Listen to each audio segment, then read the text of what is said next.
China just shocked the world. This week we saw a major tectonic shift in economic world power, and China just scored another devastating blow to the West. The United States has just issued a warning. Don't travel to China. Stay away. They've increased the beating of the war drums recently, putting more warships into the South China Sea. The U.S. Congress recently announced a 10-point plan for war with China, so it doesn't take a genius to see where all of this is going. The United States is losing enormous power to China. They're becoming desperate, in fact. And there's nothing more dangerous, of course, than someone who's losing power. They do crazy things. So in the past 72 hours, we've seen a dramatic ratcheting up of tensions between the United States hegemony and China and Russia. We're about to delve into an economic war like we've never seen before. In a shocking move that could have disastrous consequences for the United States, China has announced new export controls on 2 critical metals used in microchip production. Beijing is now restricting exports on 2 widely used metals that could damage global supply chains. The chairman of the Global Mining Association of China commenting, quote, China has hit the American trade restrictions where it hurts. Now, the Chinese government is citing national security concerns as a justification for this move, but we all know that's just a thin veil for their true intentions. It's a way of saying we see what the West is trying to do in Taiwan, and we don't appreciate it. We're going to protect our sovereignty as a nation. You want to dance? Let's dance. You want to threaten ships in the South China Sea, which is our backyard? We don't appreciate it. You want to build another 2 military bases in the Philippines? We don't appreciate it. You want to build another military base and put nuclear submarines in Australia? Yeah, they're doing that. We don't appreciate it. Why are you meddling in our backyard? The metals in question, which are vital components in the manufacturing of semiconductors. These semiconductors, as many of you know, are the backbone of modern technology. They're used in everything from smartphones and laptops to advanced military systems. Yes, all of our fighter jets use them. All of our aircraft carriers use them. So by imposing export controls on indium and gallium, China is effectively tightening its grip on the global supply chain, particularly the semiconductor industry. And this is where the economic war aspect comes into play, folks. This move by China is calculated. It's a calculated maneuver to gain even more control over a sector that the United States has long dominated. Not anymore. This is a dramatic shift in power happening right before our eyes. The U.S. has always controlled this vital pipeline, but things are about to change. The United States is heavily dependent on semiconductors, not only for our technological advancements, but also for our national security. Our military relies on cutting-edge technology to maintain its superiority, and semiconductors are at the heart of that. The U.S. military is hurting.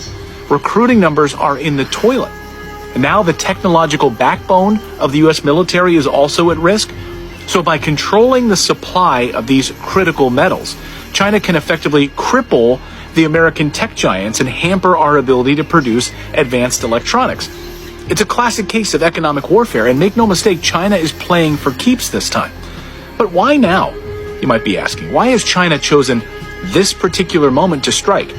Well, I frankly blame the United States. I blame NATO. Now, I know that's a contrarian position, but it's an educated position based on facts. The Western media is painting China as rearing its ugly head, the rise of the Chinese dragon. They're ready to strike. That's how the Western media portrays it, but they don't know what they're talking about. The problem, however, is not China. It's the United States, which for decades, the United States, of course, has been sitting on these precious minerals at home, but refuses to cultivate them. Environmentalists and politicians have totally outsourced our rare earth mineral production to China and Russia. You want some uranium? Oh, America is sitting on mountains of uranium, but regulations make it impossible. So instead, we import nearly all of our refined uranium from Russia. That's right, a country we're at war with, by all accounts. They could flip that switch and shut off our nuclear reactors overnight. China is not the problem.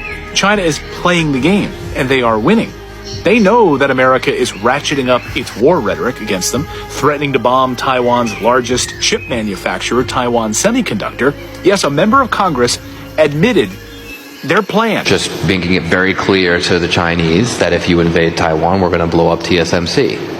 I just throw that out not because that's necessarily the best strategy, but because it's an example of debate that's out there. And of course, the Taiwanese really don't like this idea. So China is being smart, saying, okay then, You're planning to attack us? We'll make it harder for you to get the minerals you need to build your microchips that power your fighter jets. It's no secret that the United States has been facing a semiconductor shortage in recent years. This shortage has had a ripple effect throughout various industries, from automotive to consumer electronics. China sees this vulnerability as exploiting it to its advantage. And to add insult to injury, China has been aggressively investing in its own domestic semiconductor industry, pouring billions of dollars into research and development. The United States, however, has been sending billions to Ukraine, so what do you think is a better spend of money? China has invested trillions in a Belt and Road initiative to connect Asia and the Middle East with new roads and high-speed rail systems. They are determined to become the global leader in this crucial field, and they're willing to do whatever it takes to get there. The United States, however, is not spending a dime on infrastructure or mineral exploration. Just look around. It's not China's fault. It's the United States' own fault. Look in the mirror. Stop blaming China for your problems. Stop trying to create a boogeyman of a country that has nothing to do with your own failed policies.